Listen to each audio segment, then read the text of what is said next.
Good morning. It's Tuesday, the 11th of February, and this is Govindraj, Ethiraj, headquartered in broadcasting and streaming as always from Mumbai, India's financial capital, the Take. For several years, India's information technology industry discussed and debated how they should gear up for a VUCA world. Now, VUCA stands for volatile, uncertain, uncomplex, and ambiguous, so VUCA.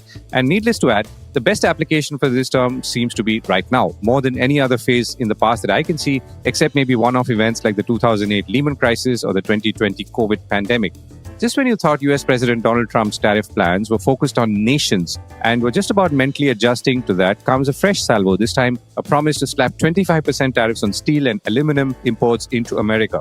There is an additional threat of reciprocal tariffs on all countries, which means if you have import duties on goods I send to you, then I will put duties on goods you send to me. India could take a knock if it's forced to reduce tariffs further, as it already has done, for instance, with Harley Davidson motorcycles ahead of a flying visit by Prime Minister Narendra Modi to meet Mr. Trump later this week. The term VUCA is attributed to management professors Warren Bennis and Bert Nanis and their 1985 book Leaders, Strategies for Taking Change. Many people, including the globalizing world in general and businesses, adopted VUCA, and it began to be a prominent theme in the last decade in India, though more in the case of IT services, which obviously was entirely focused cross-border, and that's where I encountered it. But if VUCA was used for the globalizing world, it clearly is more apt for a de-globalizing world.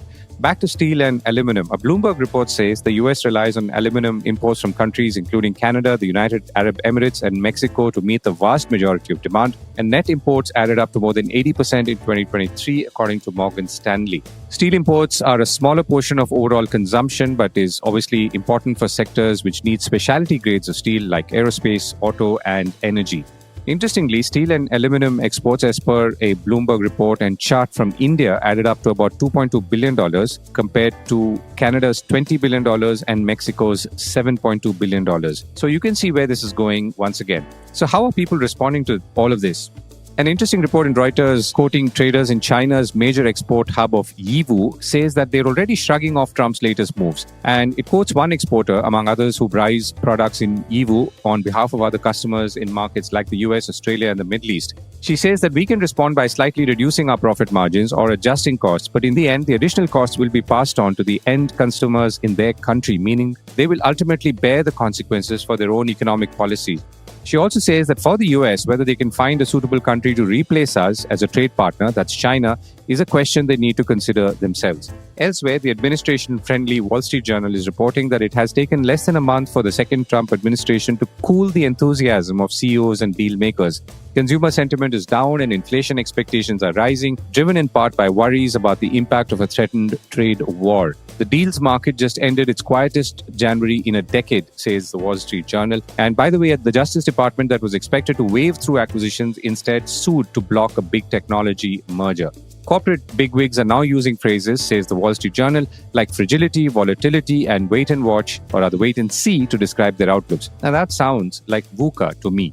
The good news is that India has taken the position that it will not be protectionist and contemplate or think of retaliatory tariffs and the like. There could be over 30 items coming from the US that could see lower tariffs apart from the high-end bikes and could include high-end cars and solar cells as well. And maybe California almonds. Did you know that India is the biggest export market for California almonds as of 2023, as per the Almond Board of California? And that was for several years already, despite being at a tariff disadvantage to countries like Australia. While Trump's daily tariff threats are creating havoc with trade and businesses, it does appear that all India has to do is to reduce tariffs. A quick background.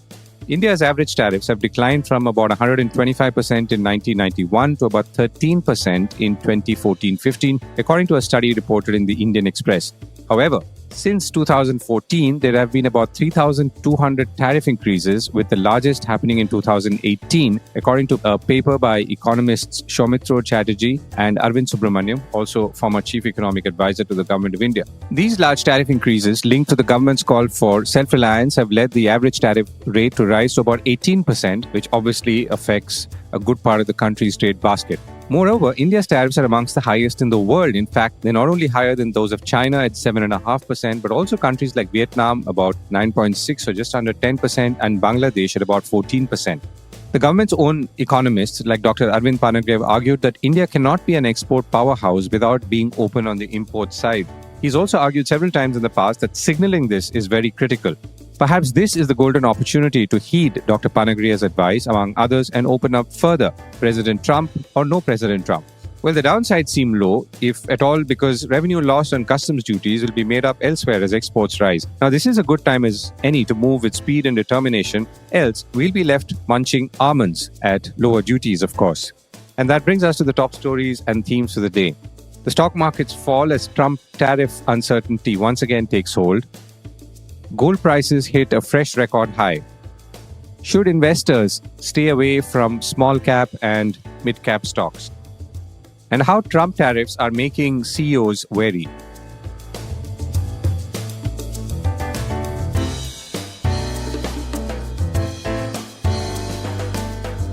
This is a core report with Govindraj Ethiraj. The week began on a weak note, not surprisingly now that the markets are tiring and getting tired of Trump's tactics. As we've discussed in the core before, it is surprising that Donald Trump, a businessman, does not realize that uncertainty is terrible for markets and businesses. Of course, the United States is entitled to slap tariffs on whoever for whatever reason it wants to, but surely there could be more methodical and planned ways of doing this rather than a daily whack-a-mole. Anyway, the stock market benchmarks were down. The BSE Sensex was down about 548 points to close at 77,311, though it recovered from a day's low of 77,106. NSE Nifty was down about 178 points at 23,381, also recovering from a low. The Nifty Small Cap 100 and Nifty Mid Cap 100 indices were down about 2% or a little over 2% respectively. An interesting debate has erupted between fund managers in India's mutual fund industries. ICICI Pru Chief Investment Officer S. Naren said at an event that people should get out of systematic investment plans in small cap funds. And as he said that, others have jumped on him, saying that obviously in the long term, everything will be fine. Naren had said in a talk that he thought it was time to take out lock, stock and barrel from small and mid caps. He also said that the entire risk is now borne by you, the distributor, and the investor, 100%. So the entire problem of any loss will be borne by you. That's 100%. And technically, obviously, he's right. Of course, the rest of the industry sees this as breaking ranks, though I would see it as the travails of an investment manager expressing his frustration because his sales colleagues are able to only sell small cap and mid cap stock funds or much more easily than, say, large cap. He said that I do not believe that this is the time to invest in small and mid-cap systematic investment plans, but I'm unable to convince my sales colleagues. I tried my best but failed, he says. But he also says, I believe that this is the time to stop SIPs and small and mid-caps because they're so overvalued. Essentially, he's saying that people will lose their shirts and they will suffer more than the mutual fund or asset management company if you continue to invest in small and mid-cap stocks, which are obviously overvalued. And this, of course, is something that almost every fund manager off or on record, those who say so, have been saying so. And guests on the core report have also consistently pointed to the dangers of plunging into small and mid caps and highlighting the overvaluations. Of course, the problem is that in this period, that while everyone has been saying or pointing to the problems of high valuations, the markets have corrected, gone up and gone down again. So there you are. So I reached out to G. Chokkalingam, founder of Equinomics Research, and I began by asking him to take a broader look at the markets and these recent comments. To some extent, it may be applicable to mutual fund industry. Maybe. The way the mutual fund invests is different from the PMS people investment. And these two are different from individual retail investors investment, the HNI investment. So the patterns are extremely different. Now, mutual funds have inherent constraints. Now, they cannot invest in illiquid stocks or very low liquidity, low small cap, too small cap. Because if there is a redemption, they have to give. So, therefore, in the industry, what happens? They invest large amount of money, index-based small and mid caps. So, there is a structural change. If you see over last 20, 30 years, what was a large cap now become a small cap in terms of the category. 30 years back, large cap used to be about 10,000 crore. Last year at the peak of the bull, beyond 250 stock, it is small cap. And 251 stock, rank number 251 stock, its market cap was 26-30,000 crore, which we used to call large cap 30 years ago. So the point I'm trying to tell you is that because of the nature of the mutual fund, they tend to invest largely, the index-based small caps stocks index-based mid-cap stocks. And invariably, most of them are costly in valuation.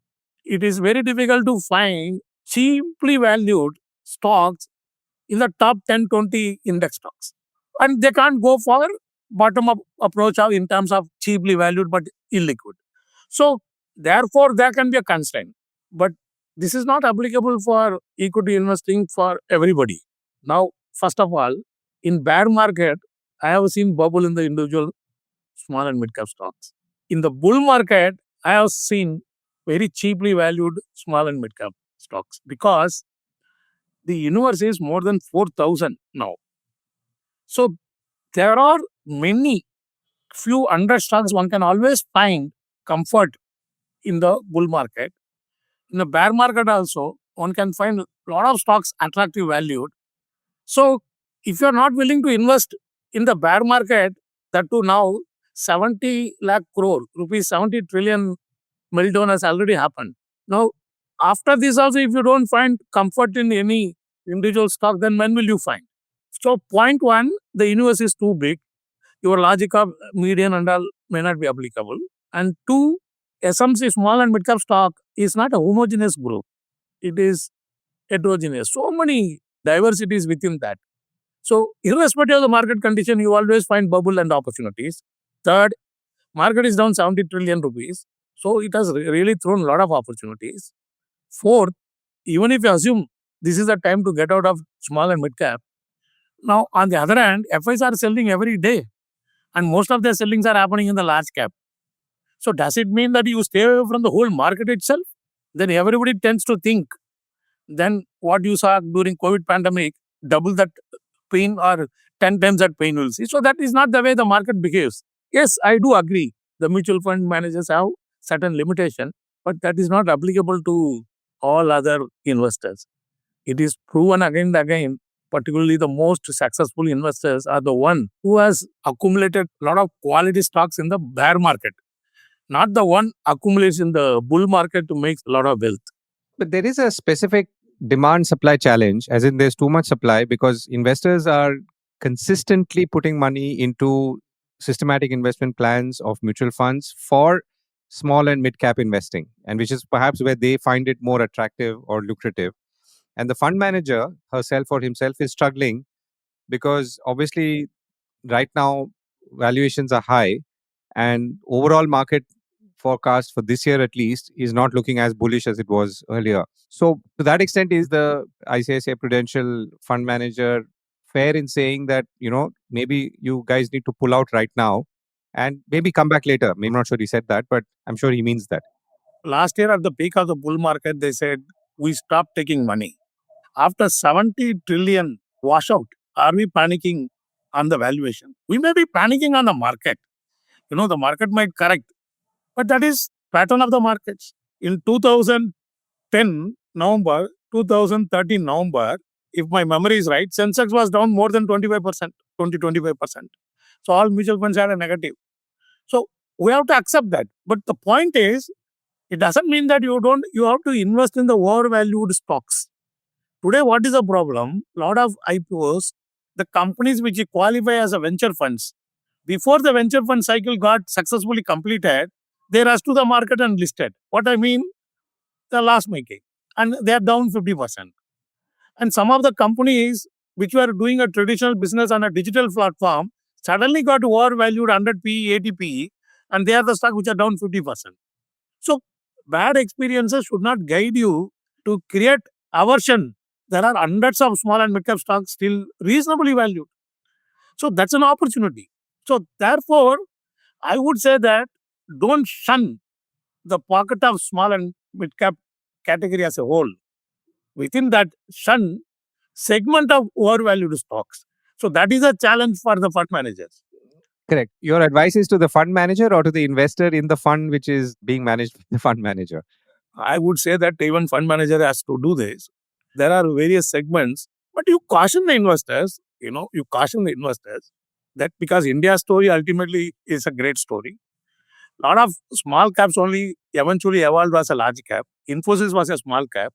If you permit me to quote, when I placed an order for Wipro in 92, 93 or 93, 94, my dealer refused to accept my order. He said, sir, it's a tiny small cap. I'm sorry, I cannot spend enough time to buy for you. But was it even an IT company at that time? Or I think it was a Vanaspati company or something. It was a diversified company, but IT business was, if my memory is right, around 750 crore revenue. It was a dominant force of, it was a diversified company. So, small caps only evolved largely. Now also, if you see, 2/3 of the large caps debuted as a small cap. But recent time, the large caps directly debuted as a large cap because the market dynamic changed. The entire market cap has shifted vertically, and there are a lot of big companies also coming, starting with the TCS. But otherwise, traditionally, the small cap evolves as a large cap.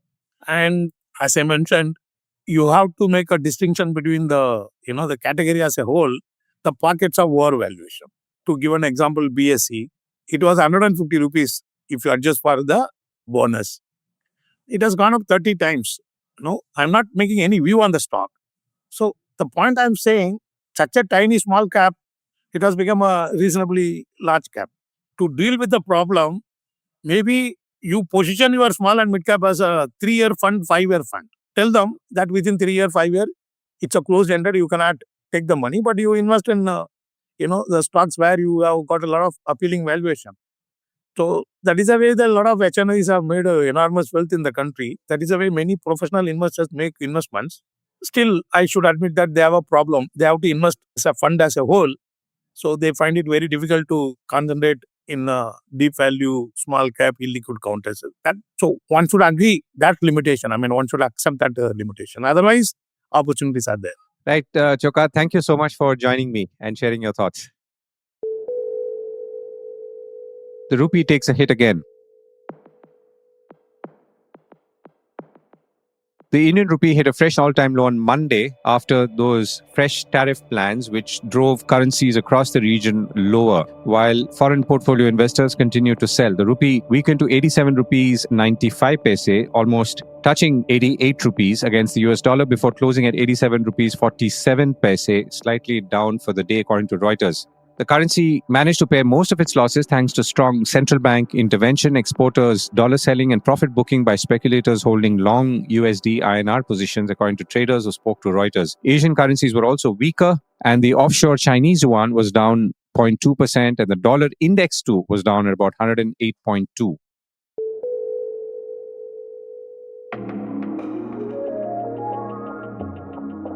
Gold prices jumped again more than 1% on Monday to hit a record high as safe haven demand surged on fears of a global trade war for reasons, well, we've already discussed. Spot gold was up 1.5% to $2,903 per ounce on Monday afternoon after hitting a record high of $2,905.98 or almost $2,906 earlier in the session. That's the seventh record this year, according to Reuters.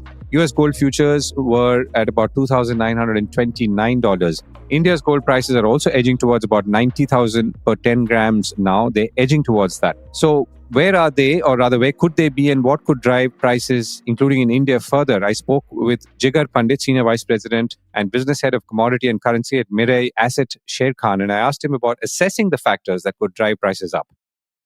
Certainly, you have nailed the question in terms of the institution buying. So I'll just take you on some statistics numbers. If you talk about 22, 23 and 24, the gold purchase by the central banks are almost double of what they bought it in from 2010 till 2021. So when I'm saying double, so from 2010 to 2021, the average central bank buying on a yearly basis was anywhere between 475 to 500 metric ton.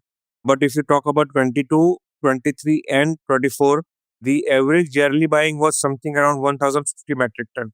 In last 3 years, central banks have bought extremely high. So that's one of the reasons why gold have gone up, and then followed by the geopolitical tensions and all those things. But central banks buying has definitely played a big role in terms of pushing the gold prices to a new high. So you're saying a total of about 1,000 tons per year were bought by central banks between 22 and 24? Yearly around 1050 metric ton they have bought in 22, approximately 1,038 metric ton in 2023 and nearly 1,000 metric tons in 24. So every year they were buying 1,000 plus metric ton from last 3 years. How are you seeing the trend right now in 25 calendar? Are you seeing that this is continuing? Is it stepping up? So from central bank buying, yes, definitely it is stepping up. One is definitely few of the countries where the central banks wants to definitely reduce the dollar reserve exposure and increase the gold reserve. So that's one of the main reason why they are very slowly, steadily, but for a longer term and with a defined quantity. How are things looking on the retail side? I mean, in India too, now we are obviously seeing prices inching towards 90,000 rupees for 10 grams. Is that likely to continue? Is it, as of now, what are the kind of signals you're seeing? Basically, although we are the one of the biggest consumer in gold, but we are still a price taker and not a price giver. So basically, we don't dictate the price in the international market. It's basically the international prices which dictates us. If the international prices goes up by 10%, definitely in Indian market also the prices will go up by 10%, assuming the USD is at same level and the custom duty is same. So if the international price goes up, definitely in India will go up. And looking at the retail, yes. So if you talk about, I think 2024, early 24, there was a heavy premium in gold ETF in China, right? Because the reason was China market was not doing good, economy was not doing good, and definitely money was chasing gold. There was a very big premium in ETF. So it's the case now. People are definitely watching at the US data, US inflation, how it is, turning up, and based on that, how the interest rate cut will come. So at the start of the or at the end of the 2024 market was expecting there would be hardly any rate cut for 2025. But now market is expecting that in 2025, definitely there would be two rate cut. So that anticipation prices is going up. Third point, because of this tariff war, US traders are expecting that there would be a definitely tariff impact on gold. And hence, if you have, we have seen in last few days or few weeks, there's a heavy import by US from Switzerland. And in fact, New York market is at premium of the LBMA market. And the reason is very simple. Traders in the US market, they need a physical delivery. And they're anticipating that if the tariff war starts, then definitely there would be a big tariff or the duty or the gold import.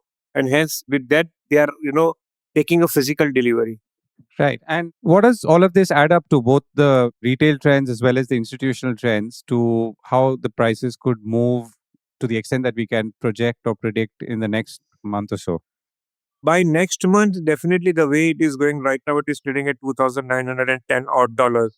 So if the same way it continues, definitely we see anywhere between 95, 94, 96,000. Thank you so much for joining me. The Trump tariff tracker.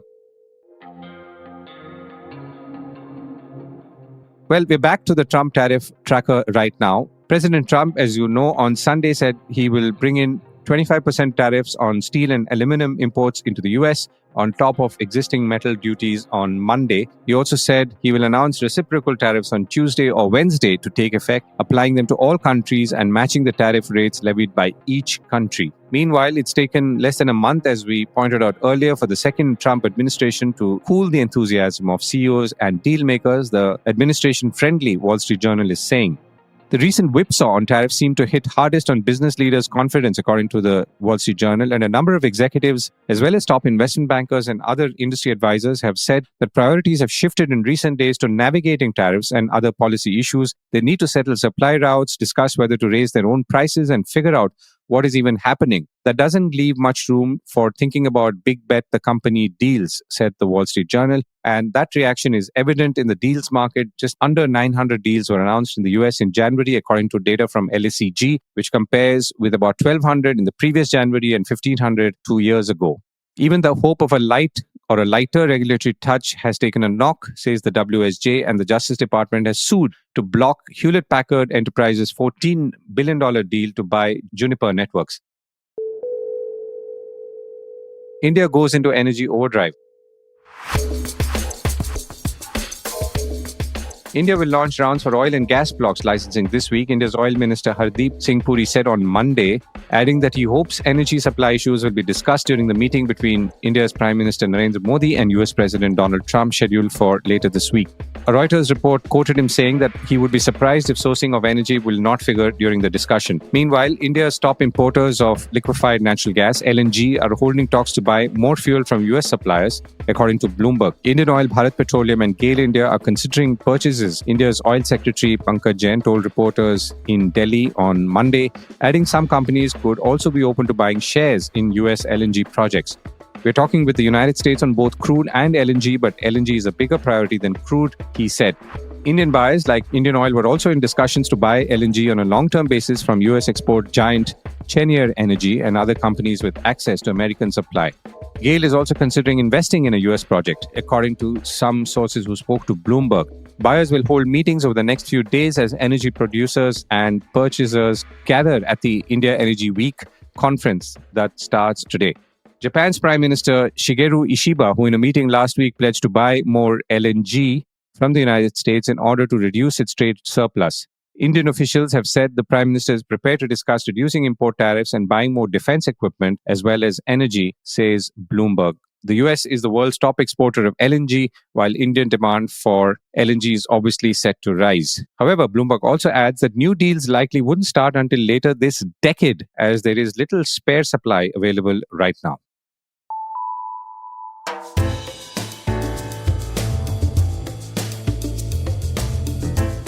That was the Core Report with me, Govindraj Ethiraj.